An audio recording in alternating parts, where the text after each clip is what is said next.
এশার নামাজ পড়ে ঘুমিয়ে গেল। রাত 12টার পরে কোন যুবক যদি উঠে আল্লাহর ইবাদত করে, তাহাজ্জুদের নামাজ আদায় করে, আল্লাহর নবী বলেছেন কিয়ামতের দিন আল্লাহর আরশের ছায়া ছাড়া কোন ছায়া যেদিন থাকবে না, ওই দিন 7 শ্রেণীর লোকদেরকে আল্লাহ তাআলা আরশের নিচে ছায়া দিবেন।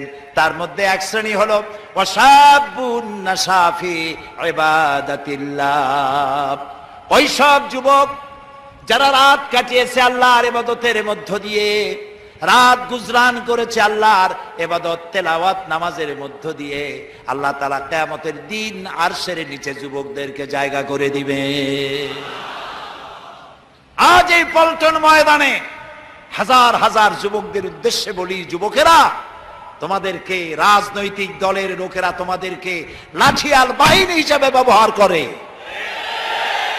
তোমাদেরকে নামাজ শিখায় না, চরিত্র শিখায় না, তোমাদের শিখায় অমুক ভাই তমুক ভাই।